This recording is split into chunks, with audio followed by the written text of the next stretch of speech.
program Just are get making used a to this wee sort of video that can go out to other councils around, how we found the process. So they've spoken to myself, Peter and Amelia, and I think that's all. And they'll put it together and then we'll look like an awesome council that we are, and everybody will want to come and be an elected member here instead. And we'll say, no thanks, we're full now because we've got Andrew. So Me too as well. Lock them. yeah. Oh, yeah. Just put my bag out before you leave. Thank you. Amelia, are you joining Alpha or are you just hanging around to dry on around? Do you want me to join you? Yeah. There we go. Yes. Room yet. Start my market practice. There's some young ones in the front of the table. Oh, No. no. Pongo Wayne, and I just Yeah. plug my laptop in. But I think kia ora koutou, thank you so much for having us to talk about your evaluation. Thank you so much. I know that some of you have been here before and some of you have been new to me. So I was wondering if we could just do a very quick round with your name, that would be great. Here, it's got to come now. Oh, starting with me. Yeah, Bob Scott, councillor from Cromwell. Peter Dowling, ward councillor from Alexandra. Second day. Sarah Brown, ward councillor from Cromwell. Stu Duncan, councillor from the Minnetonka. Ellie, Mayor. To you, Sharon. We just seem to be skipping this now. I'm David Skins, GM Community Experience. Yeah. Yeah. I am Louise Fleck, GM of People and Culture. Cheryl Laws, councillor for Cromwell. Curtis Pennant, councillor for the TV Valley. Tracy Patterson, councillor, here, Vincent. Making your own schools now, Going back to the old places. Mayor of Manahiriki. Where you from? You like that car? Watch yourself. Well, thank you so much. For the ones who haven't met me yet, my name is Alka Thompson and I work for Local Government New Zealand and I'm the Korowai Program Manager. So I coordinate the process. It's an independent process. So the entire evaluation process is run through independent assessors, then evaluated by an independent assessment panel before it actually comes to you guys and was released. And I just thought there might be some value for the ones who are new to the process to just, first of all, we could go through the agenda briefly so you know what's about to come, and then I give you a high level overview of the findings. And I'm pretty much just holding the space here before my colleague Mark gets here, so just bear with me. I am not your development expert, but I'm here and can answer any of the questions you might have about the program. Wayne, could we jump to the next slide, please? Awesome, thank you. So we've done introductions, that's great, that's the first thing out of the way.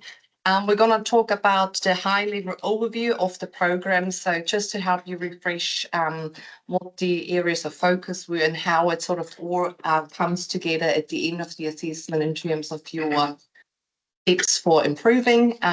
We'll talk about the key findings and how to really translate those areas of recommendations into actions, and also what some of the timeframes might look like for you.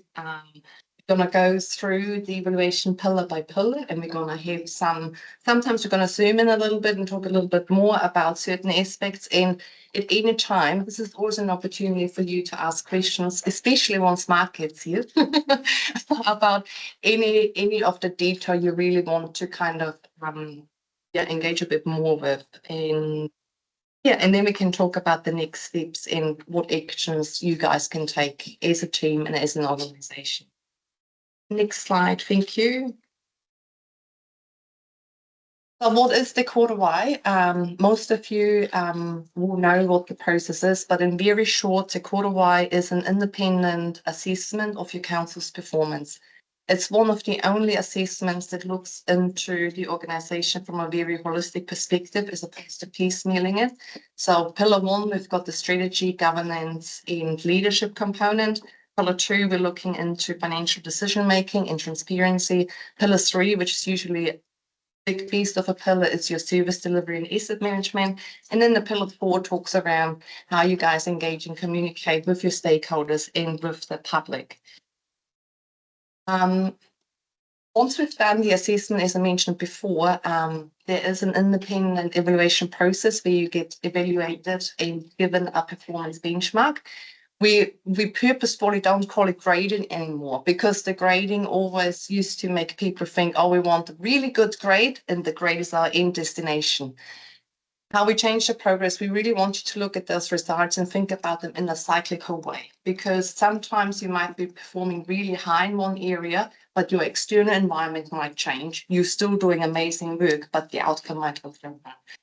Equally, you might be doing really well, but that does not mean that you should move your focus away from that area, because it actually doesn't take much for things to go from there to there again. So it's a good moment in time, insight for you guys, and also to come together as a group and say what really of those many things that will come out of the report really actually matter to us and to our communities.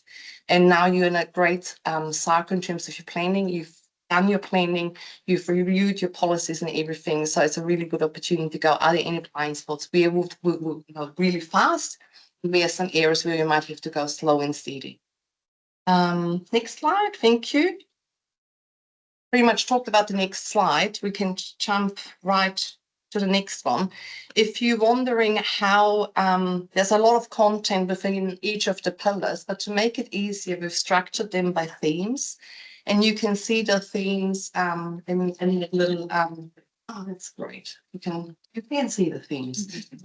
Yes.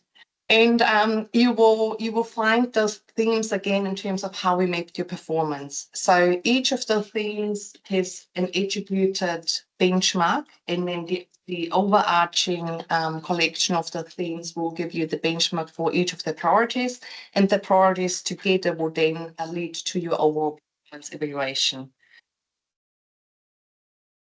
Slide 22. Now there's 2 pillars which your council hasn't engaged yet with. They sit slightly outside the independent evaluation, and those are priority number 5, the Te Reo Waitangi, and priority 6 on climate change. Now, just to give you a little bit of an insight why they might slightly sit outside the evaluation cycle is because we believe that there's no one-size-fits-all approach. You really cannot benchmark your relationship, your mana whenua, to anyone around the country. And it's similar within climate change. Every council across the country is in a very different maturity stage in terms of how they were able to adapt and understand the risks that they are exposed to in terms of climate change. What usually happens is that we work with the council to provide our performance assessment frameworks for those 2 pillars, and it's up to you to do your self-evaluation. So it's a framework that really helps you ask the right questions. What should we be asking ourselves? What should we be evaluating? What sort of evidence will we need to actually go into some really meaningful planning? And it's a good time to do these 2 priorities once you really understand your key pillars, your bolts and nuts and whatnot, and then move into sort of those more complex areas. In terms of your unique position as a council, we think there's a great opportunity for you, especially around the climate change pillar, to really engage with that due to your earthquake risk. We all know you're sitting on the Alpine Fault. Is that risk really understood? You're self-insuring for the bigger part. What happens if there's a big rupture? Will that be enough? What are the consequences? How is that embedded in your emergency planning and all of that? So it will give a really good opportunity to, from the bottom up and top down, to actually engage with that subject matter. Okay, next slide. That brings us to the overview. And again, if you look at the graph, it really helps you visualize sort of where your performance sits. So your highest benchmark that was given to you was in the communication and engagement space, and that sits at a Maori order. Maori order meaning you're doing really well and there's no immediate concern, keep doing what you're doing. And there's always, as you can see, room to grow even within that classification. Your other three pillars sit in the Maori two space. So meaning you're well on the way, you're performing well. There is areas that you can expand on and grow on. If you notice that the pies aren't quite the same size, that is on purpose. So that shows you that how the overall assessment is weighted. So pillar 4, your communications pillar, is the smallest pie. So in terms of the weighting, it has the smallest weight on the overall assessment outcome. And you can see that the financial pillar and the service delivery pillar in proportion are wider than the others because they have the biggest weight, if that makes sense. Slide, thank you.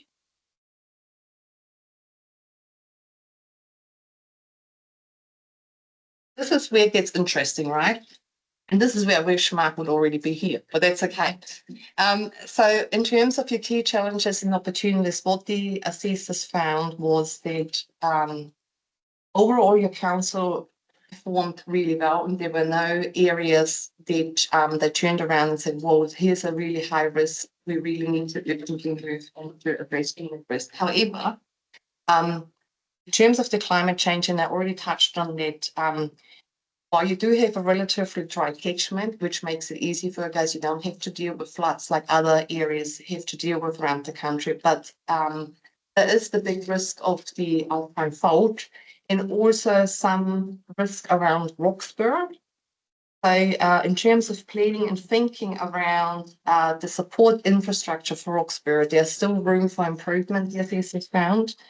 And I think again, you could use the climate change framing of that priority to actually work through that and use Roxburgh as a good opportunity to make sure that everything is in place for your future sustainability in that area. Number 2, the regulatory implementation.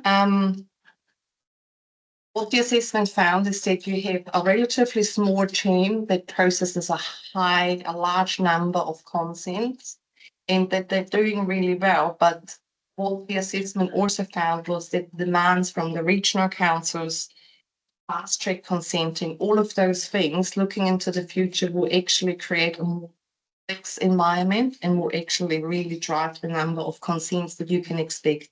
So it's an area you cannot leave out of your sight. And with consenting, it's also an area that intersects with the community really strongly. So if that area is under strain, you're also running at risk in terms of your reputation, the satisfaction from your community, because it has those direct impacts. So definitely an area for you guys to keep your eye on.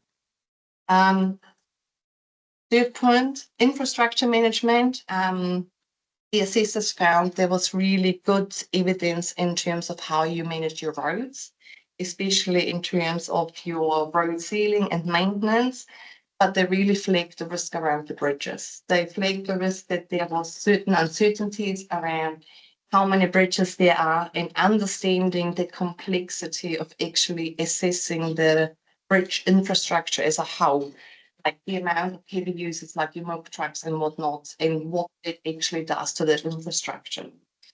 And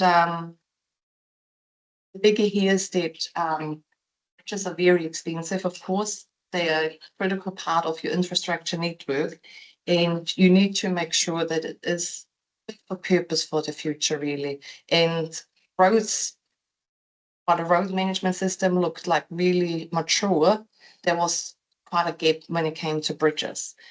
Another point that sort of stood out was that some of the evidence points to underinvestment in the wastewater infrastructure.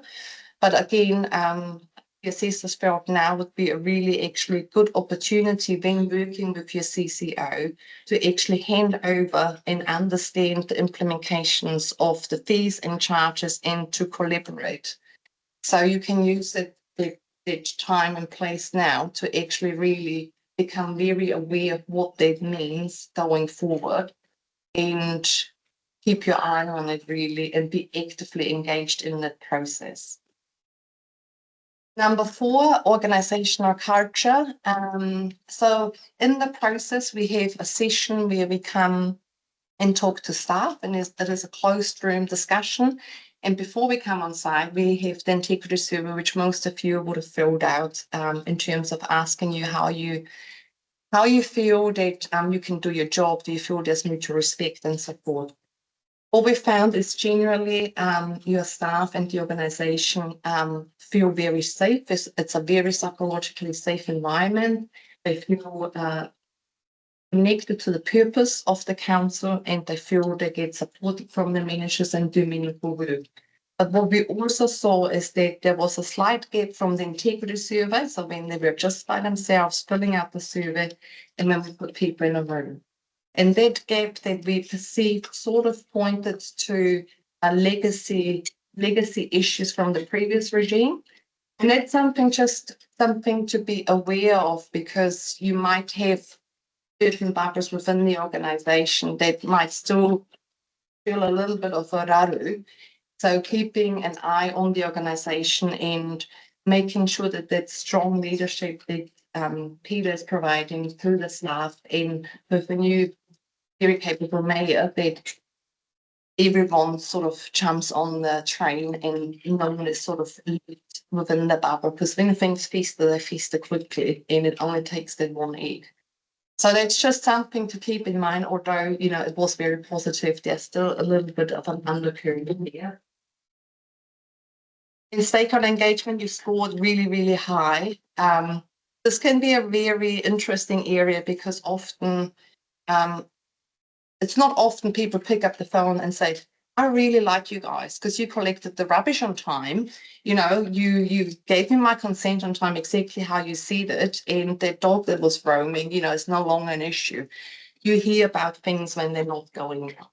But when we looked at your engagement scores and we did the benchmarking with others, they were actually really high and really healthy, particularly around how you've gone to do your 50-year journey engagement with the community. Like the numbers were really, really amazing that you had in terms of how people engage with you and everything. And I think now the challenge for you is when you have a 50-year journey ahead of you now. So how can you take that engagement and having made that vision together so that everyone is actually, it's on top of mind when they engage with you, and it becomes sort of the living thing that everyone thinks about. I think that's definitely something that, in Mark, no doubt, talk more about that when he comes. And then point number 6, that regional coordination. I think now more than ever for everyone around the country, it's a really good opportunity to keep your neighbours really close and work closely together. So there's an opportunity to foster that alignment with you guys, especially with your regional neighbouring councils. So in a nutshell, that is what all the challenges and opportunities that have been picked out as the areas that the assessors really wanted to talk to you and make you think about them. And I'd be really keen to actually hear how those 6 challenges actually resonate with you and what you guys think out of those 6 are priorities for you, or you can see might be difficult or are already in training. You're actually happy that, you know, they made it onto the slide and you're on your way working through them. Yes, please. Ron, I've written a few questions down with Roxburgh. Yes, we are a dry climate. There's nothing new in that. And for every mile south you go from Wedderburn to the Gimmerburn, you lose an inch of rain a mile. It's been like that for the last 1,000 years. So we're not going to change that whether climate change comes along or not. The Roxburgh situation, we had a discussion with the ORC the other day and finding out whose ownership it was. And to me, clearly it's Otago Regional Council, and that was made clear. So they are issues that are ongoing, and admittedly it's alluvial flats like built in the floodplain or on fault line. So they're not as if we're not addressing them. They're being dealt with and talked to at a high level, low level, and a community level. A lot of the regulatory consenting issues and challenges are government issues that we are reacting to. And it's not our fault if we aren't doing that, because we're just seeing what's happening now. We've got global tensions around the world, supply chain issues, and I don't think it's fair that we get judged on. I think we react very quickly here as a council. We're pretty proactive. Your turnover times have been noted. It's been really good. I think the focus there is more to keep an eye that it will only get more complex for your team to put the right support. And that is a government issue because they're trying to make it less challenging, this government at the moment, but in November they may not be our government. So while we have churn at government level and regulatory level, we can only deal with the cards that are on the table at the time.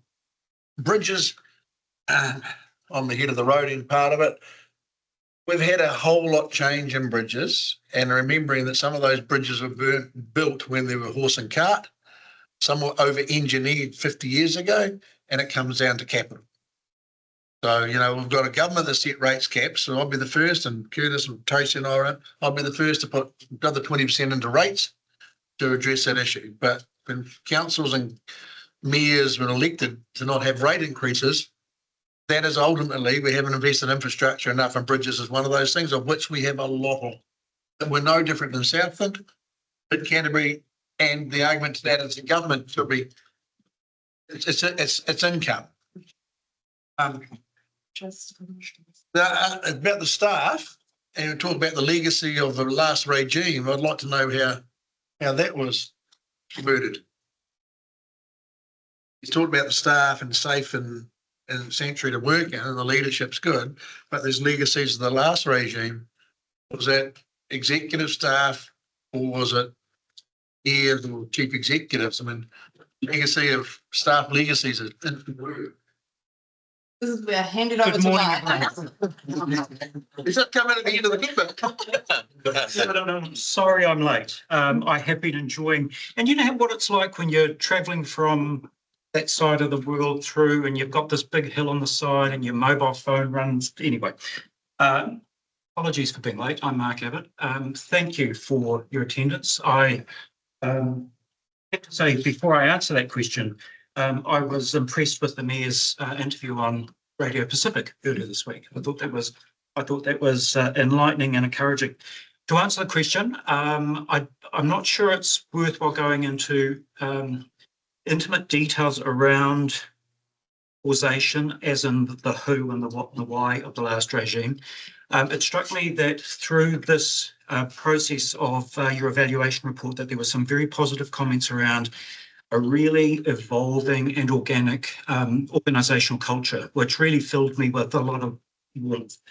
When I investigated and interpreted the integrity survey findings, and typically in those situations where people are able to be anonymous in their response, they'll often be a little bit more forthcoming. There were some comments that I removed from the findings of the integrity survey because they were directed at individuals rather than at a process or at a happening. And I didn't consider them to be relevant in the context of blame and name calling at the time, other than to make an observation that there is a perception of a legacy perception, right, that's coming from the last regime. It could be elected members, it could be executive, it could simply be staff or environment, that you have a great opportunity to deal with now. And clearly you've made the imprints and the steps to start to be cognizant of that and to deal with that organisationally, and your culture is expanding and evolving appropriately. But just be aware that there is still this linger, and for it to have taken 12, 18 months and still not to be exorcised yet did give me a little bit of concern.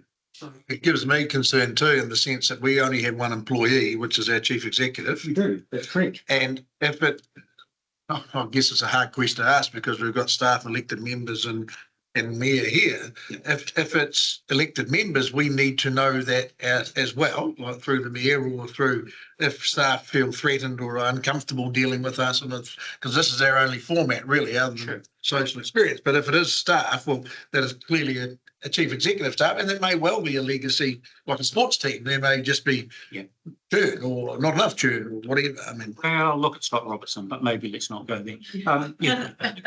Look, you're absolutely right. But as elected members, and you do only have one staff member, you're absolutely right, and I'm encouraged to hear that.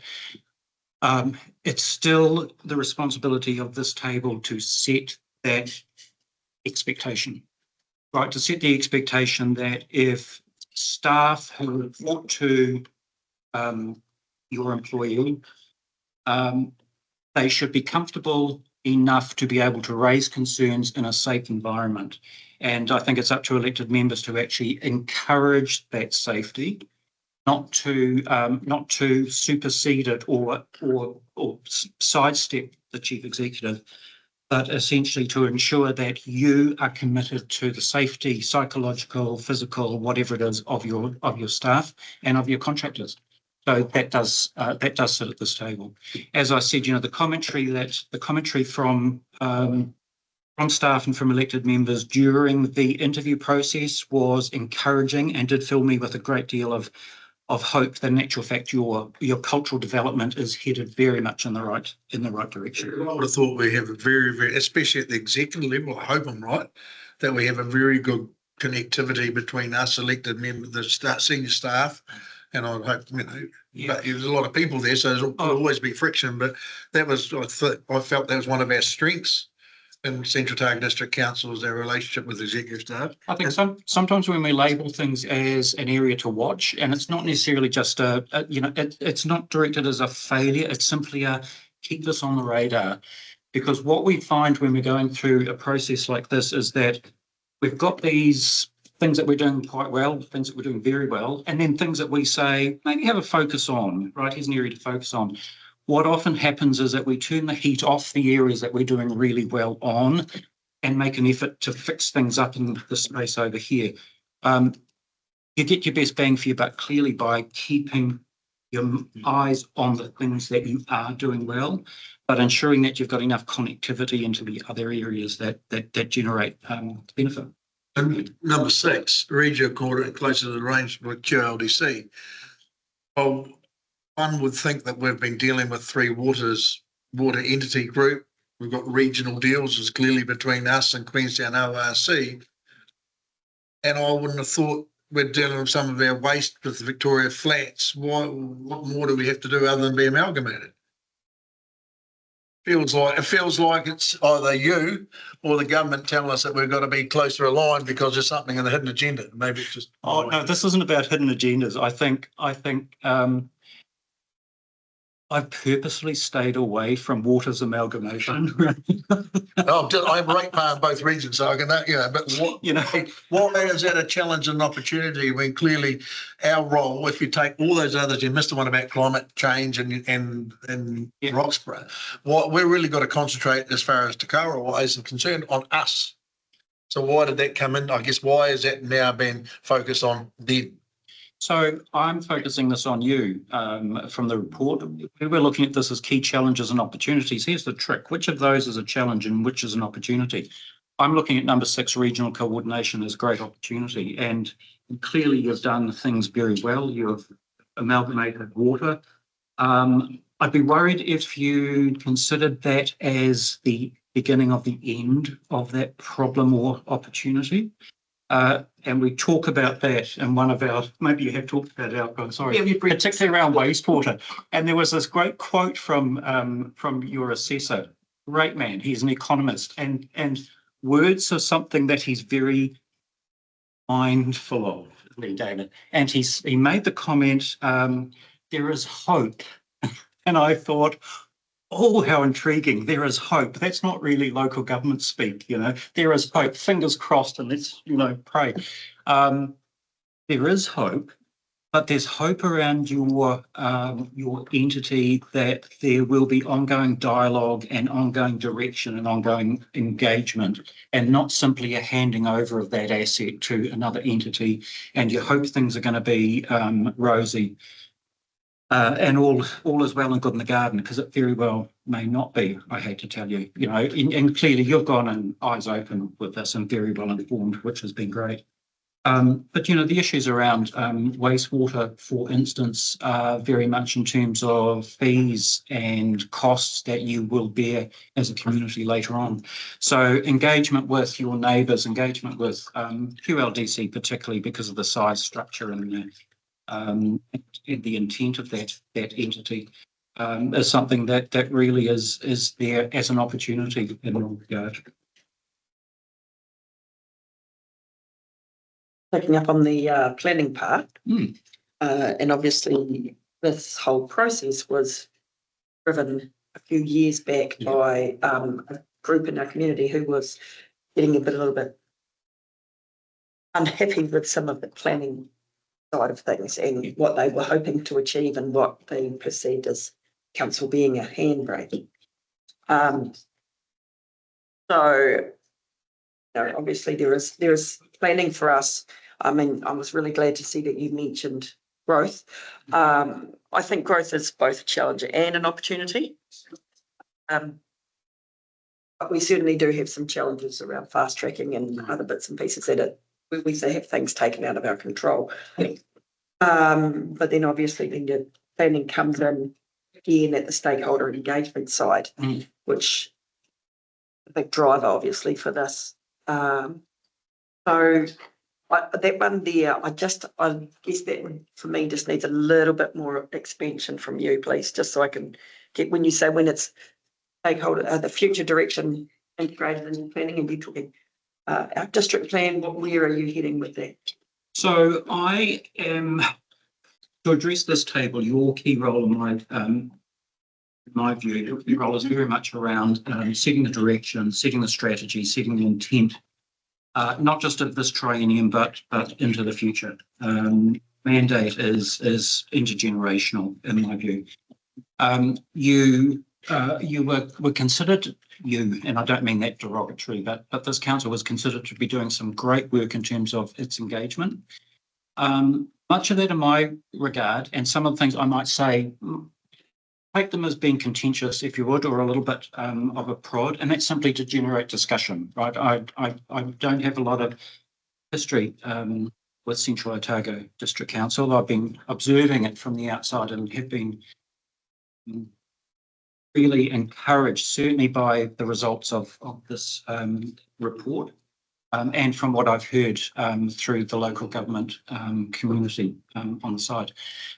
So yes, you've been doing some things with stakeholder engagement. What has concerned me, or what I would like to challenge you on and with, is very much around how you've established your vision and your purpose and your expectations and priorities for the future. One of the points that I did note through this assessment was that much of your vision had been developed by officers and socialised with the community, and not necessarily with this table as the driver of that. So where we're looking at a great opportunity here is how you as elected members and the setters of strategy and purpose of this organisation start to crystallise that vision and that future, challenge it, and actually make it possibly a little more current. There was some great commentary around here about the journey for the future, taking the journey together and shaping tomorrow together.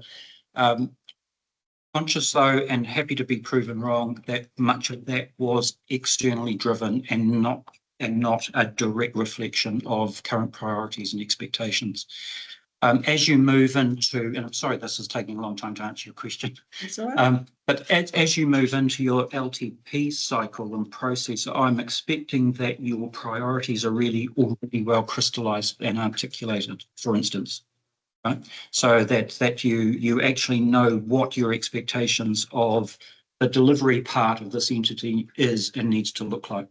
So for you, it's about understanding. For you, it's about being able to articulate and challenge me and your communities what it is that you actually expect and want of this district, how you expect to deliver it, quite unanimously and unambiguously. You know, the purpose that you have and the purpose you need to be able to recite almost collectively, irrespective of some of the terms might be slightly different, but it has to be consistent and it has to be clear. And I'm not so sure that if I'm looking at your shaping tomorrow together or taking the journey together, actually does do that for me. You know, if I was a ratepayer or a resident here, I'd be saying, it sounds lovely, the words are great, but what actually does it mean? You know, how do I actually relate to that as an individual?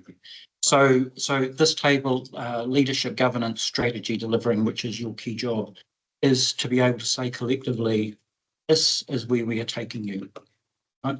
Now, in many cases, yes, we go through because local government loves to consult, and we'll consult till there's no consultation left in many cases. Sometimes That's because we've been told we have to consult. yeah, but sometimes we just have to be bloody leaders, you know? And sometimes that's a question of saying, we have to listen to you, community, right? And I've got a picture about how you talk about your representatives and how you're elected and what risks you've got. But in many cases, you do represent your community, right? And often in many cases, that level of consultation has come because you are sitting at this table. I think we do so much consultation, we might as well just have public referenda on the decision we're going to make, you know? You do have so much. Yeah, So, that's yes. what I'm saying. I think you did right. I think there's, I'm new to the table, but I think we're put here, so yeah, we've got to make decisions and can't, and then the worst thing about consultation is sometimes is you go against the majority and then what's the point anyway?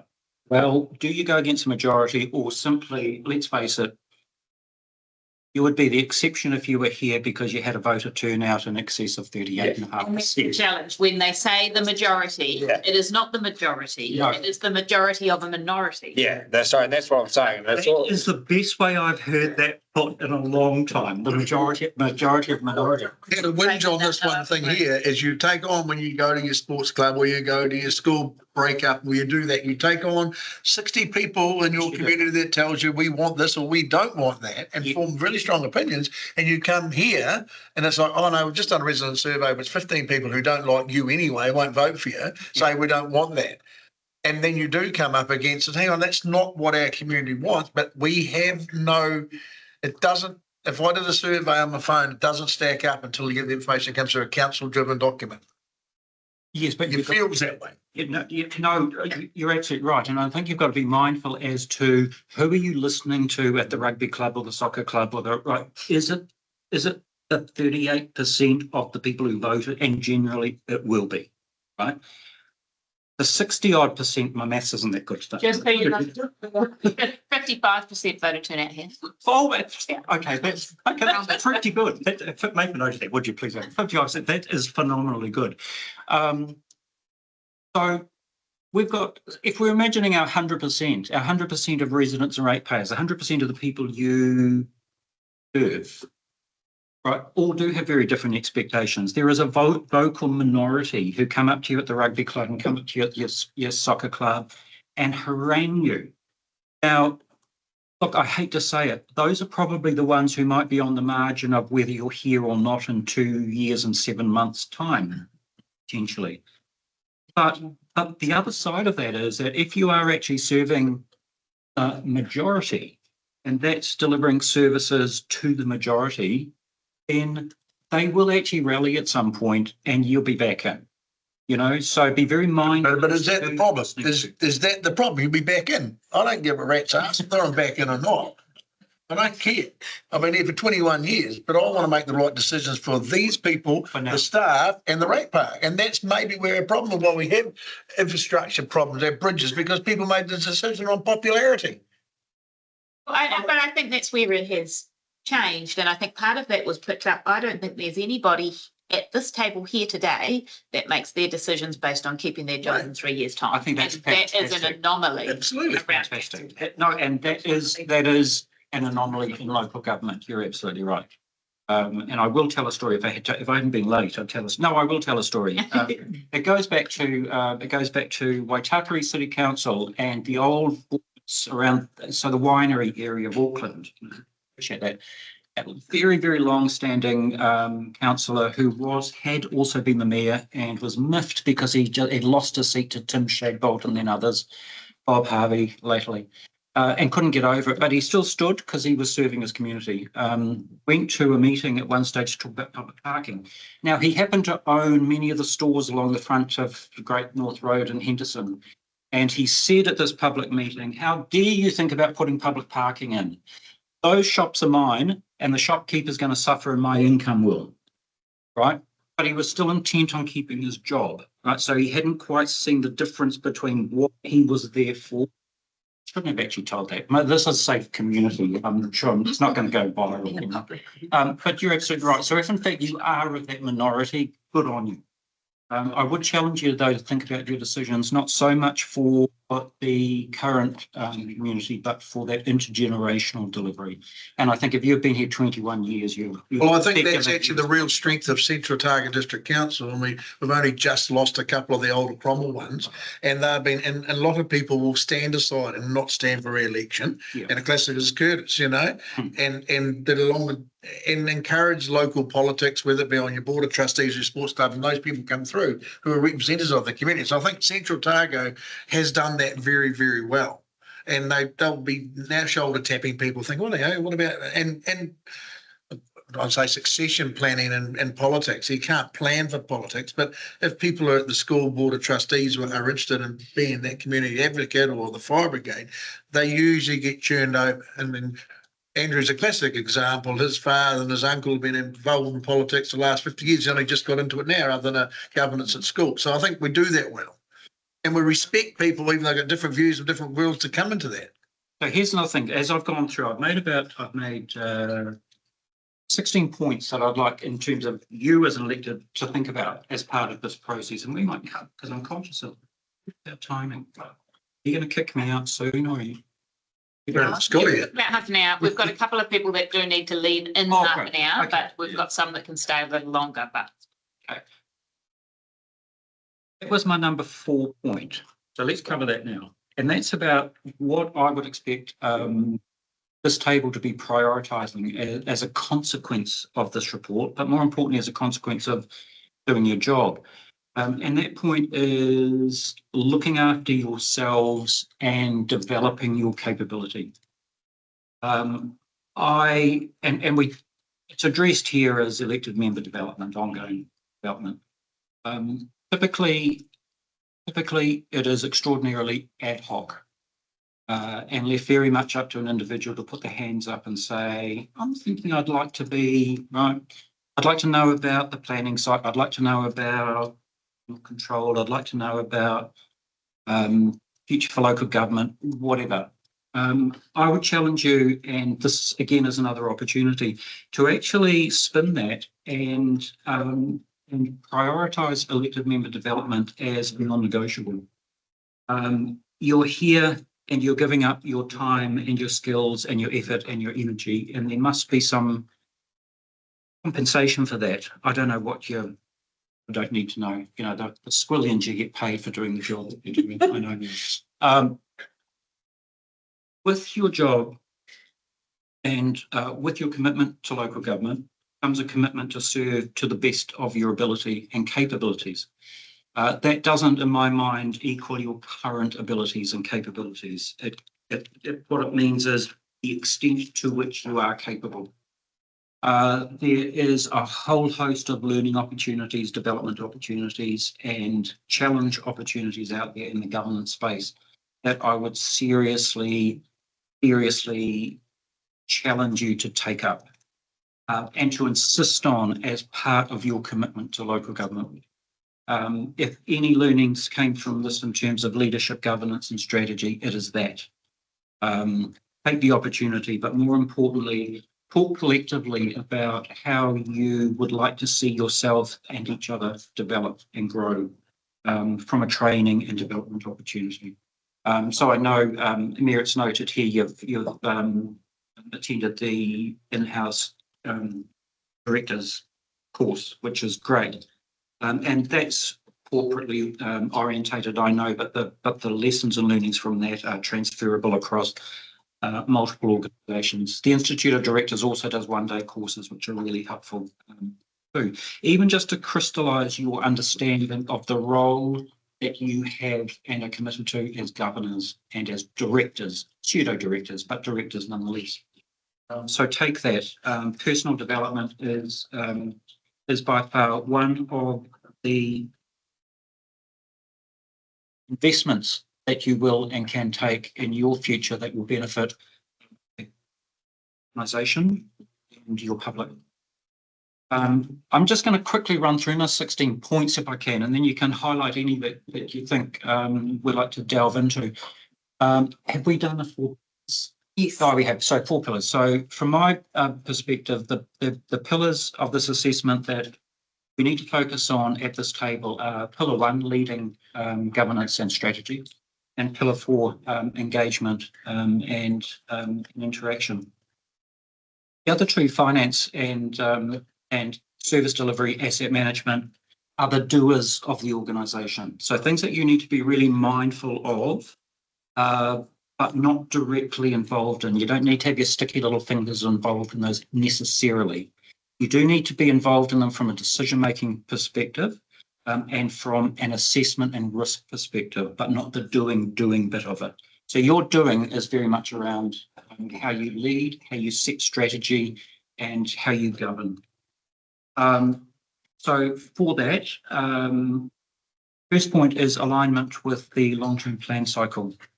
And for that comes your concept of districtisation and modernisation of decision-making. The second point that is critical to you is for you and your constituents to understand, as I said earlier, unanimously your vision or your.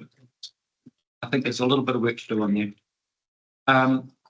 The next point related to that is how that vision is cascaded through the organisation. The simple answer to that is every plan, every policy, every decision that you make should be able to be connected to that vision. But there should be nothing that you do that is actually contradictory to where you think or where you say this organisation is headed. If it is, it's the wrong decision, or your vision's wrong. Either way, you've got problems. Induction process and expectations. I'm aware that you have had an induction process as part of entry into this training. I'd be keen to know at some stage what that looked like and what that felt like and what that covered. My history in observing induction processes that they tend to be fairly institutional and legislative in terms of here's your standing orders, here's your email address, here's how you access council. It doesn't actually drill down into the expectations of you as members or your interaction with each other, and more importantly, with your community. Would you like me to cover that, Matt? Because we did have actually a really great induction, I think. Pleased to hear that. So we did a 1-day session with Giselle McLaughlin from Grounded Governance that was specifically on who we are, how we operate, how we want to work with each other, how we as individuals, like our personalities and our traits and how we communicate. We had a session with Bern and Steve on the guts of governance, and that was probably from a more sort of legislative, practical, yes, the standing orders going through that, the act of governing. And then we had a great session just before Christmas, a 1-day session with Alicia Mackay, working on what are our priorities for this term, and we've actually got laminated copies of them. We have 4, and Wayne had them out at the start of each meeting, and those are our community outcomes. Yeah. And then we have 4 decisions that we weigh our decision making again. 4 points, and that's around funding and financing, attraction, protection, and regional leadership. I was going to challenge that on the induction. Why do you need to know that? Because you should have got all that information when we did that stuff with names. Before the election. It was before the election. We met with them before the election. But that was, well, we still had inductions the time before. Yeah, we did. Like, I mean, I guess. Here's my general observation. I'm sorry to cut in, but sometimes I do that. Sorry to cut in. I find that typically inductions for local government members is right. We throw at your standing orders and you expect it to read. We throw at your code of conduct, and I'll talk about that in a minute. We throw at you, here's your meeting profile, your email contact, how you get in. We will come to social media policy at some stage, because I think that's critically important too. There's so much we throw at you, but it's not actually really cutting to the chase in terms of what you do at this table, how you interact. More importantly, the decision-making processes or the mechanics of council. And that sometimes that's really around the fundamentals of being presented by and to council officers and others around things like your rating policy and its background, your financial strategy and its interrelationship with your infrastructure strategy, for instance. The challenges you've got around governance and strategic risks rather than organizational risks. There's so much that's not covered in it. You know, how you make a collaborative decision around and with understanding whole of life costings, for instance, the differential between capital renewals and maintenance and how you both rate for that, fund for it, depreciate for it or not. You know, there's so much around the mechanics of local government that are peculiar to local government. And in many cases, it may have been picked up from years in the job, which is great. I've got a great opportunity for you here, Mark, What's because we that? have someone at our table who has never been on a council or a community before Right. and is in his first term. Curtis, would you like to make comment on the induction program? Oh, I actually thought it was pretty good. And Excellent, Curtis. what I would say that, not push back and counter that, I think there's if you put your name up, put your hand forward to stand to be at this table, you should have an understanding of a basic understanding of the environment you're going into. And I know you're going to say not always, but I would put the expectation on the people that get elected that they should have some grounding in the difference between management and governance. I didn't. Did I got not? chucked in the community board. Mike Dowling, as you've been involved with community projects, we want a young person on a community board, you come in at the bottom end. Yeah, but I mean, still, So, I you mean- probably knew the difference. Oh, yeah, but I Yeah. mean, the same token, that's where the part I get twitchy about is actually people from different parts of the community make up your table. Yeah. Because if, like I had one of my constituents said, oh, we should all have a university degree before you go to council. Well, why? Because you're going to take out a third of your population or bring of some value to your rural community or urban community. It could be you sleep rough, but you are a representation of the community in a different shape. I'm going to be rude now. You're still a governor. And I think most people would understand that this is a governance role, and you should, if you're putting your name forward for a governance role, know what that entails. Now, the specifics of the organisation around what you touched on, policies and how this interlinks with that, yes, I agree, people need to be brought up to speed on, and that is critical. But the general concept of governance versus management and what you do here, I feel should be understood before you walk through the door. I think when you say should be understood, I agree wholeheartedly on that point, Curtis. Is it absolutely understood? In my very long existence, absolutely not. Hence, we have councillors sitting at tables around this country who will dabble into going out with a shovel and filling in potholes, for instance. Right? That's the level of, right, this divide between sitting at this table in a governance capacity, yes, listening and responding to your constituents and your members, but allocating it to where it should be dealt with versus being on a crusade and doing it yourself and failing to understand that distinction and difference. Yes, they should know the difference. Part of that is the challenge too, and the lack of readiness and preparedness that we failed to provide aspiring councillors. Right? There's a pre-election report.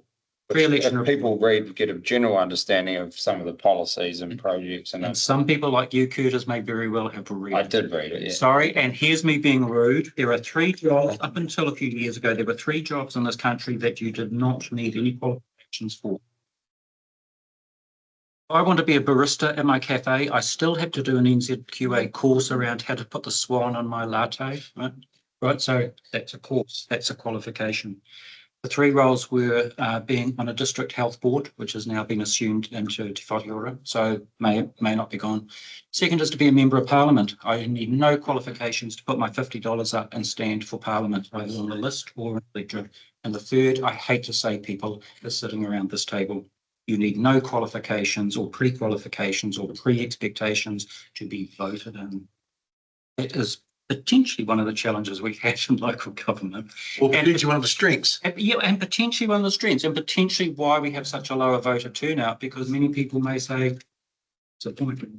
But you're right. I think there's a lot more work that councils can be doing. And this is an opportunity for the next triennium, which says, how, if we're looking at succession or full succession, how do we actually prepare that next incoming without our succession planning being a shoulder tap of a similar to me type personality, because isn't it great to have divergence of opinion and challenge and a bit of spatter and a bit of not bloodshed, but just a bit of fisticuffs verbally around the table in a positive way, which actually leads to a really engaging outcome in the decision-making process. So hands on heart, you can say, my God, we didn't all agree to start with.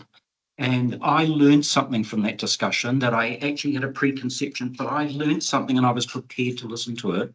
And from that, I still maintain my position because I still think it's the right one, but I'm now much more conscious of where my community are needing me to respond to and react to. You know, so again, this is just a learning and development opportunity as a challenge here for this table in its role for setting strategy and for demonstrating really good governance leadership. Yeah, I think just to, I think as a newcomer, I was very impressed with I think we've got a very clear strategy developed over the, particularly the Alicia Mackay session that everyone around this table knows where we're going. In a sentence, could you tell me what it is? Yeah, we want to ensure that this organisation has a resilient funding model, that our district plan protects our natural environment, and where we provide regional leadership for the challenges legislation challenges that come our way. Keep going, Curtis, and saves me. That was highly disrespectful. I'm sorry. Get the chocolate first. I was just hoping for something more zhuzhy, just yes, no. There you go, you can work on it, Curtis. Here's the challenge. I give him an opportunity to say. How do you translate, let's get our policies, let's get our strategies, let's get into something a bit more, cocktail party discussion, right? So The best council in New Zealand. Yeah. That's our goal. but then And the easiest to deal with. excellent. But then the challenge for you is how you rationalise what that means to be the best.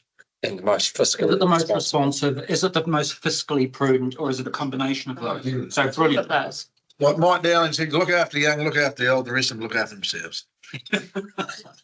I had a challenge. So we're going to look I after had a challenge a couple of years ago. We were going through a process similar to that, and the mayor at the time said, "Just want to get back to the basics of being local government. Rates, rubbish, and roading." I thought, oh, that's a bit tragic, isn't it? Anyway, as we extracted it out, there were some challenges around the council table who said, actually, yeah, that's well and good, but what I want is to leave a legacy that my grandchildren will inherit something positive and not a legacy of debt and infrastructure decimation and the like, right? So it just changed the way they thought about their purpose, which was a here and now we'll fix the potholes, into something which is actually we don't want to be worried about our potholes because we'll have a system that fixes all of that. I thought this was excellent. So there's the challenge, Curtis. Would you? Juice it up a bit. Juice it up a bit. Get some jazz out, make it Boring bloody military. Oh, yeah. Through AI. Come stay at our place for a weekend. And I don't know what's AI. Get some delivery tips from Amelia. I Have you seen how happy see she is AI about is on risk your radar stuff? anyway, so run it through Workshops. ChatGPT. I have to share as part of the induction process though, whether in fact you were fully infiltrated with and around the code of conduct process.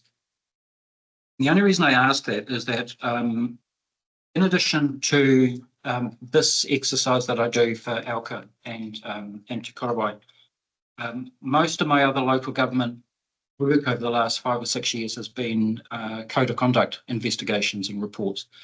And when I started out in that, I thought how demoralising, right? And because essentially they're a process of weaponisation and betrayal. Then I thought the opportunity, we have strengths and opportunities, the opportunity here is to actually turn it into a learning session for council as well, to provide a mechanism, code of conduct process and its outcome can actually be a learning experience for council and one that can embark on, integrate, and therefore reduce the incidence of weaponisation and the like. And I'm seeing some benefit to that, insofar as saying that I have turned down 2 opportunities for that this week, and here opportunities for code of conduct reviews, which is signalling something sinister, more sinister in the local government space than I'm comfortable with. And that is the infighting at council table and the manoeuvring and gamesmanship that a complaint process brings about. So in your discussions around code of conduct, I'm only hopeful that you have talked about prudent use and the fact that in its application, there are no winners, right? You may in fact be the successful party to insist that the mayor apologises for putting emojis of feces on an Instagram post, as I dealt with 2 weeks ago up north. Response to a particular person. It wasn't just No, is that enough to trigger a code of conduct, bring everything to a head? disrepute. Yes, it was a matter of disrepute, council disrepute, the mayor acting in an unseemly way through social media. Oh my God, we're getting like that already. Yourself. I actually have to Oh, say, check my emojis before I comment on your page. if I can say anything, please be sparing in your use of emojis. Yes. They're very sparing in words. our use of code of conducts, and I think because we put so much effort into the relationship with each other at this table, and we can disagree and we can debate and we do it respectfully, and we are all friends at the end of the day, even if you might not necessarily be on the Christmas card list for that year. We are all adults and we behave as such, which is not the same everywhere. That level of maturity is commendable. Thank you. I'm very pleased to hear that. Well, I just don't think there's a place for it. I'm just really glad that we've got a community that can see that sense when they're making their votes. Thank you, Quite community.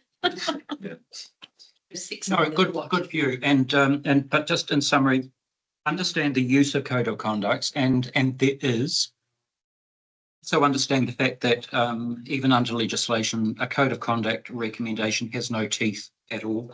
So I can make recommendations for sanctions or for there is no ability for the legislation for any person who's been found guilty to actually have to uphold that. So a question when you take Dunedin City Council, and you just said before, Let's not take, let's. No, but I mean, recognise you that have- we're in a public you wanna setting. see- It's a hypothetical council. well, you want to see dust up at the table verbally and carry on, and you know the discussion we have is really robust. And when is really robust and really opinionated, and someone doesn't like it, then pulls a code of conduct card. When you start to insult or disparage people personally, that's when a code of conduct is likely to kick in. So where you have a robust discussion, that doesn't include name calling and into the gutter, right? So we are mature. There's no need for a code of conduct, and that when your opinions and views differ or are differential. Code of conduct will kick in when it becomes personal and when it becomes nasty and when it becomes vindictive, much. Or where someone wants to score points publicly against another person. Yeah. Right. Sorry, But there Kurt, is for a saying- process, there is a standard template for that. But sometimes it's also good to review that template and understand if it's the purpose for this council. I had a question with some of that code of conduct stuff. Do you see any linkage between failure to develop a poor strategy at the start of a term, and then councillors actually don't know what page they're on or aren't on the same page and sort of swimming against each other if the strategy's not got full buy-in and clearly defined? So that's not so much a complaints process, or in my mind, I can't see how a complaints process would. No, but they're playing politics with each other. Politics, and that's where the need for a very clearly defined and articulated strategy and purpose takes precedence. That's what I'm going for. Yeah. So if you got vagary about a council some months ago, in fact, before Christmas, they'd obviously been in business for 3 months at that stage. And I asked them about their how they had documented their priorities for the training. And their response was, well, we haven't got to that yet. We're going to wait till the LTP process kicks off, and then we're going to think about what we could bring in. And I said to them, I was a bit disrespectful. I said, seems to me that that's a bit arse about face, quite frankly, because unless you've developed your strategy and your purpose and priorities, how can you deliver a long-term plan to them? Right, so it's about understanding the cascade of those documents. Strategy absolutely has to be locked down and has to be understood. And it has to be agreed to. That's what I'm getting It at. has to be agreed to. Without that, you're just a rabble, frankly. And your meetings would be here talking about the community pool and do we need 6 lanes open for the public or not? So yes, strategy is everything. Purpose is everything. Purpose, what you're here for, what you're here to deliver. Is it just training and based or is it intergeneration? Define that purpose, the strategy flows from that.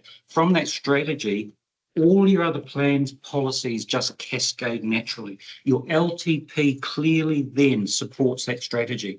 If you get an option in your long-term plan that is inconsistent with your strategy, there's no discussion around it. The line just goes through, right? It might sound wonderful. It might be appealing. It might buy a few votes. But if it's not what you're here for, don't waste your time on it, right? I've seen so many council tables debate things about long-term plan. You think it's not even part of what they need. It's not even the purpose of why they exist. Why would you be investing in another swimming pool, for God's sake? Whatever it might be. Yeah, so strategy trumps purpose, trumps strategy supports the plans cascade from that. The long-term plan simply is a byproduct of that strategy and intent. So challenge that, challenge historical things that come into your long-term plan year after year and are never delivered. Challenge the fact that your capital works program is only 75% of what you budget, therefore what you rate and what you borrow. Challenge that. Now, that's not a bad thing. Let's face it, councils are by and large optimistic in terms of maintaining levels of service and expectations for growth and a whole lot of other things. Frankly, if you're only doing 75% of your capital works program and you don't have the capacity to do any more than that, either through the engagement of consultants or the engagement of staff, be realistic about your long-term plan. It simply is, this is not so much unaffordable, just don't have the capacity to deliver it. The other side of that is you've got a very high reliance on a very good roading contractor, Fulton Hogan. And I note that one of your strategic risks is the lack of institutional knowledge should that relationship part company. That is something to be mindful of. I would challenge your employee too around the not reliance on consultants, because organisations like this do have to rely on external consultants because they come with specialisation and specialties, but to challenge those consultants as if they were able to be challenged. And in many cases, we put consultants from very large consultancies. I'm a byproduct of consultants because I am one. But I say this, we put them on this pedestal that almost appears that we can't and shouldn't be challenging them. At a council meeting, if you disagree with a closed landfill review or challenge it until you get the answer that you actually think is right. On that note, and talking about consultants, just to be wary of, I know it's public, many years ago, in the formation of Auckland Council, 2010, I did have a contract to, council was permitted to waive its delivery of its long-term plan, because essentially it had a year from the formation of Auckland Council to deliver a long-term plan, which for a council with $34 billion worth of assets was a big ask. I had a contract to oversee the delivery of the 22 asset management plans for audit purposes and audit room. I got to Auckland Transport's plans. They had 2 asset management plans, one for roading network and one for public transport. Right? So they sat side by side. Now, the strategy was around the enhancement and expansion of public transport networks. So I'm imagining as we're going through this that the roading network should maintain static or slightly to growth. We'll factor in growth to the roading network, but the public transport capital should be almost an exponential trajectory, which is what you'd expect. We need more buses, we need more ferries, we need more infrastructure, more terminals. What I found was that both of them showed exponential growth trajectories in their capital programs. And then, of course, the consequential OPEX that goes with it, the maintenance and the renewals that sits above that. And I questioned them on that, and council said, or the CCO said, oh, yeah, we should have looked at that. We had two different consultants writing both of those plans and they didn't talk to each other. So if you are engaging consultants, and you do and you have to, and you do that for good reason, ensure that they are versed with your expectation around content, intent and delivery. Rather than just providing a scope, delivering somewhat to that, extending you the bill. I'm not disparaging consultants. As I said, I am one. Key performance indicators and chief executive performance. I note you have two subcommittees of the board of the council, correct? You've got finance, audit, and risk, and performance, general performance. Believe your chief executive performance is linked to job description and the notifications around that, rather than key and strategic performance indicators. That may have changed over the last few months. I'm sure it has. Monitor that and drive that. You're right, you have one employee, and that employee is engaged to do a sterling job. And you actually want to be able to provide feedback on that and to monitor that and to demonstrate you're monitoring that in a really mature and robust way. The next point was decision making. How you use the long-term plan as a vehicle, because this does sit with elected members. It's not a council officer mechanism or delivery process. It is a mayoral-driven budget. So essentially, your long-term plan and the corresponding annual plans that sit with that do sit at this table for first and foremost, supported by council advice, but it is only council advice. It's not for council officers to prioritise necessarily, but to provide advice around prioritisation based on funding, based on resourcing, based on capacity, and also based on the 75% capital works program that is delivered. There are decisions you need to make around depreciation and funding, clear decisions around depreciation and funding. And that should come again as an integration with your financial strategy and your infrastructure strategy. So one sits in finance theoretically, and one sits in your asset team theoretically. But unless you've got both horizontal and vertical integration, they will operate in isolation and in silo, and you can't have that. But they need to be talking to each other aggressively. Decision making, value for money. I was intrigued, and consultant reliance does kick into this too, and that's not to say you can't get value for money from external providers. I was curious to know about your insistence or otherwise on Section 17A reviews, which didn't strike me through the report as being something that you do or are active in, or that has been promoted as a possibility. So Section 17A review is simply a process to determine value for money for and around an activity or an investment. So you might do it, for instance, on your parks maintenance contracts, and it's really an independent way of looking at the contracts that you have and the delivery model that's possible, and then assessing the best value for money delivery around that. So a really good way of just validating much of what you and a sensible way of validating it too. It'll come to us as a report via staff. Yeah, it should do. Yes. So you may look as part of your decision-making process. You may, and even through this long-term plan process, you might look at your community facilities, for instance, and I don't know if aquatic centres would fit into the council structure there. Facilities quite different. You may look at it and think, we've got operating contracts, three contractors delivering across this. Is that actually delivering us value for money?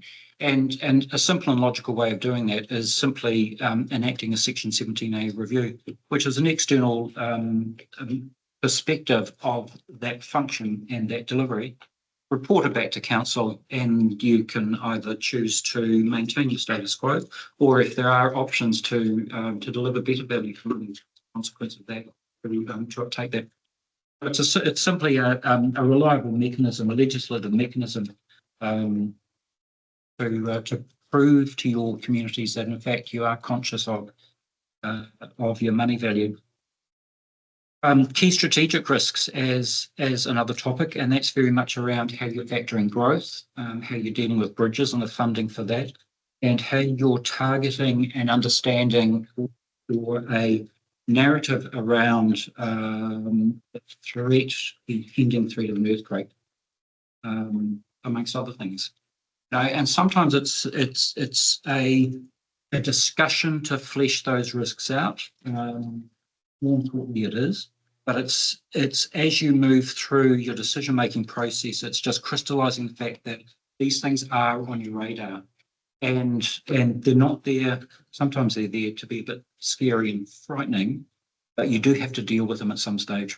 And in many cases, that's simply, not in the case of an earthquake, but it's thinking about the consequence and the impact and the associated decisions that council will need to make, or the preemptive decisions we couldn't. We talked earlier when I came into the room about organisational culture and capacity, and the fact that the marker for that sits at this table and the expectation for that sits at this table. So yes, you do only have one employee, but the ethos and the intent of operation of that employee is directed by you at this table through that conduit. Next item is the future. So that's district vision shaped by staff but not councillors. That comment may have been superseded, and I'm hoping it has. If in fact you're not establishing the future and articulating the vision for the district as you see it, and given your association with your communities, but also understanding those who were not part of your cohort, the ones who voted for you, which is a good thing, how you factored that into your decision making. Finally, engagement, and I'm conscious that that your engagement and stakeholder management was considered to be good. Actually, in fact, better than pretty good. You actually do a good job. You think so? Yeah, good on you, and good on you. And I have to say though, just to be, the wet blanket, it doesn't. Maybe I shouldn't say. It doesn't take much for the community to think that local government is doing a good job, because most local governments don't. Right. So when you actually do, Not us. when you actually do quite a good job, people on the outside think, actually get pretty good at engagement. Right. Now, could you be better at engagement? Absolutely.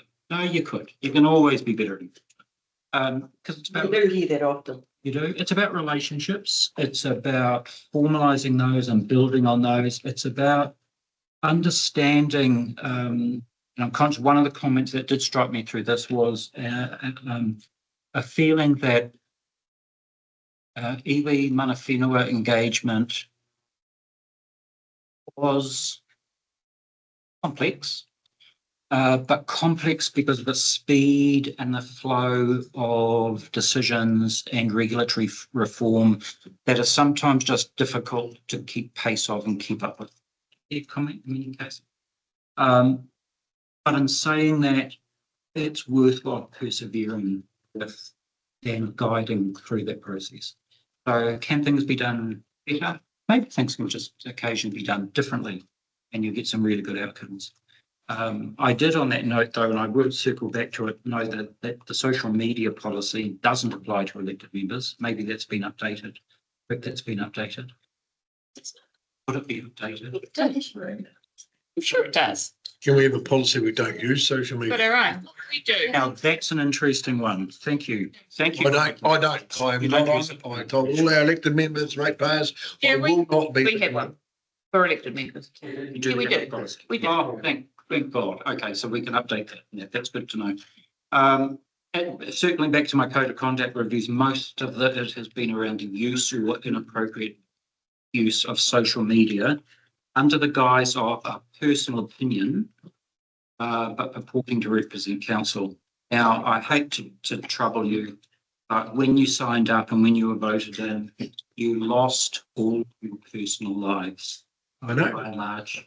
This is not news to us. No, I know. I'm thankful it is not. But to many, it is like a revelation. Oh my God, I should still be able to use Facebook and to slag someone off and not to be challenged for it. Actually, it doesn't work that way. We don't use social media to challenge people in our community. Well, they do. I don't. They do. They got to come to the Wedderburn pub to have a challenge, don't they? Well, I'll tell that's a favourite story that when they get praised. I'll tell you about council. Your old man was an arsehole, you're an arsehole, your brother's an arsehole. Do you have any questions of me? I would like, and I did mean to say, if I'd been on time, I did mean to say congratulations on very encouraging and positive outcome from this report process. Sorry, one question. In your report, Sorry, this isn't my report. on the report, it said further consideration of self-insurance. Yes, your insurance. That does come to your funding, and your risk profile and appetite. I think council should be mindful that its insurance approach should be discussed, debated and contested so that you come to a position. Realise. So last year we did discuss some insurances that we don't currently hold, which are the ones that are being referenced. But that was more in the water space than the bridge space. So that conversation is starting again as part of the LTP from a bridge point of view. So that will be. Challenges around bridges. I'm not an engineer, but I know there are challenges around bridges. Most of those are in the fact that they're probably reaching the end of their useful life by and large, as most bridges around the country are. The other challenge with that is that the expectation on those bridges is increasing due to the weight of things like milk tankers and forestry trucks and other cargo. So bridges are not surprisingly a hot topic generally. The compounding issue with that, of course, is that to replace a bridge or to remediate a bridge is hugely expensive. Can I just add to that bridge thing? I'm on the local regional authority. There is no standardised uniform bridge that you can put two spans of 14 foot together. Southland are trying to get that. They've got more bridges to replace than we have in total.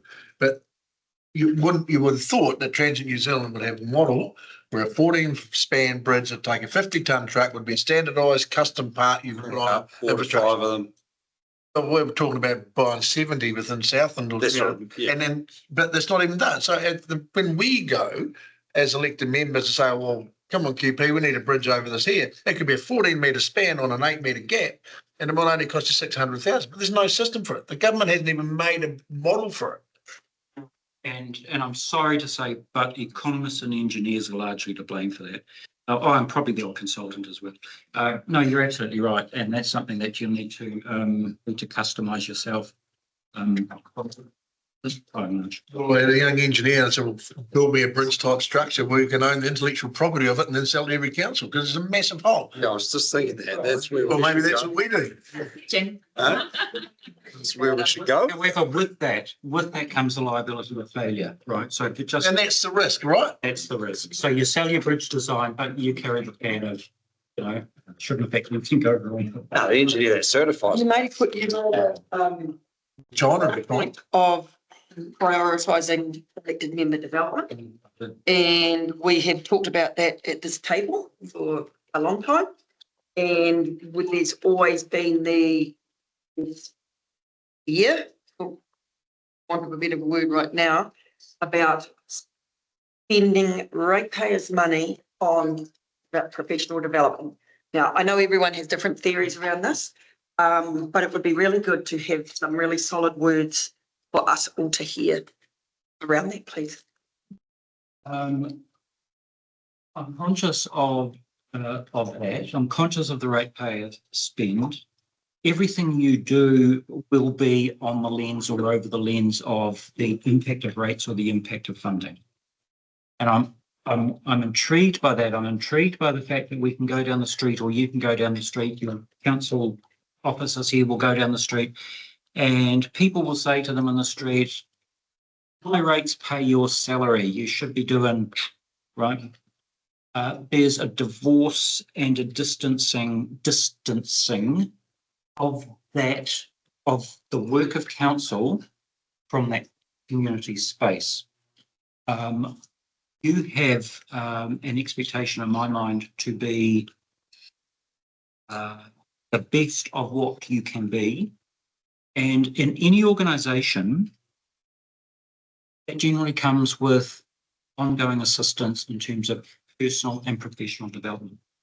If I'm a lawyer or an accountant or an engineer or an architect, I go through regular, and it has to be proven, continuing professional development assessments to prove that I am still worthy of holding that position in that office. This table should be no different to that. And I talk about my flippancy around not needing to be, qualified. For instance, this is the qualification. This is the bit that makes the difference. Every ratepayer out there should be saying, I want those people sitting at the table to understand the impacts of risk, to understand the impacts of depreciation, to understand the finesse of those peculiarities of local government. And if you're not developing it you're not just going to develop it from around this table, you'll learn a hell of a lot from the people you associate with. Absolutely, I'm not disputing that. But there also needs to be this external development. And I think you will be well investing in capability and development for the betterment of your ratepayers, to make better decisions for your ratepayers, and therefore much more efficient and effective decisions. So if we're circling around efficiency and effect, which is a primary constituent of the Local Government Act, this delivers it. So who pays for it? Sorry? Who pays for it? Pays for it. The organisation pays for it. So we've got that. Yeah, so I kind of threw LGNZ as a prime deliverer of development services, but this is a training and development. On that note, and I'm not being distracted, this is part of it. I have never yet encountered a local government organisation that has fully exhausted its staff or elected member training and development budget. They always sit mostly untapped. Start tapping into it. Unless it's There you go. It's just confirmed we exhaust our elected members. Oh, you've exhausted. We've got a very small one. In that case, it was very small. It's right for the councillors to think about an LTP, because it's actually quite challenging for our mayor. It's pretty small. And I guess the argument to that is most of us run our own businesses or work for people where your time's forward. Now, multi-million dollar businesses that we do governance and understanding where we're at. And some would say that you're elected to take your experience of the other part of the world to a governance or government organisation that's going to, in some cases, want to talk you down to the way they want to think anyway. So your independence of your business or your understanding, and Charlie Sanders will be a classic, the experience he's brought up where he's been to be a professional of what he did, is what you want to bring. It is different. I understand personal development and whether their enterprises we're in or anywhere else, but there is a point where we're not getting elected members because you're going to take 2 days off work and we're not getting paid. I'm now in the camp that we're not getting paid. We're volunteers in a community which the government makes rules on, which we have to play by, and then it's okay, you're actually not doing it right because we're telling you this report is exactly that. But our councils and our community boards are all made up of people who are leaders in their communities taking that to government. So I think money has to be one of those things now, because I'm at that camp. Well, I'm actually, if I lose 10% of my turnover because I'm not there and something happens at home with health and safety, I'm out of here. And to bring the next person in, the young people say, like Curtis, because he's employed staff to do part of his job, but we lose all the time as elected members, and we don't get thanked in the community. We don't get thanked financially. No, you don't, and that's true. Then I guess it comes down to the question as to why you put your hand up in the first place, which clearly is for the betterment of your community, I hope. Absolutely. So yes, there is a personal and organisational cost for that, But what I'm suggesting is there should also be a counter to that, which is your ongoing development, so that you could translate that back even into your own businesses. 100%. Right? It's not just about confining it to this table. These are things that you could be, financial management, risk assessment. You might not be building bridges every day, for God's sake, but you can still apply those same principles and expectation to a whole host of I think that critical thinking, the assessment of decision making in business cases. And here's a challenge for you. I have seen so many examples of business cases that are simply constructed to prove the point that somebody wanted to prove, rather than them being a really robust business case that details the process, the consequence and the flow, right? So ongoing personal development actually starts to give you those critical insights to understand those things, to see where the fish hooks are, to ask those questions that may seem innocent and naive, but boy, they start to unravel a whole host of stuff that might be hidden, right? Or might be hidden purposely, intentionally, unintentionally from you, for instance.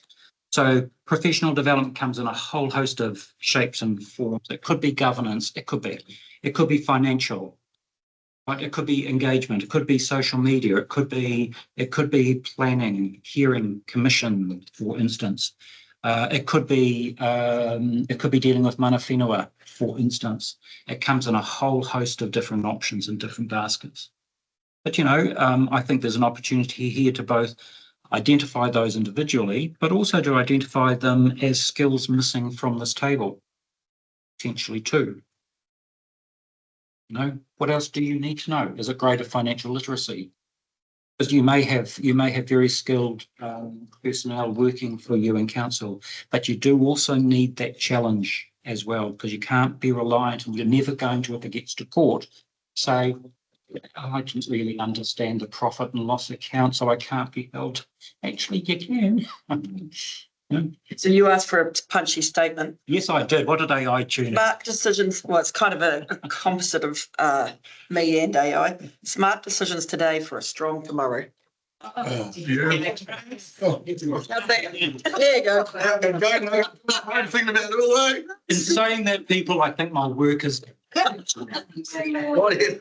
Hi to Sarah and Andrew who have to duck away. Sarah and Andrew, The next thing. Thank you. And you as well. Is there any final, Thanks so much. Best way to create the future is to plant yourself.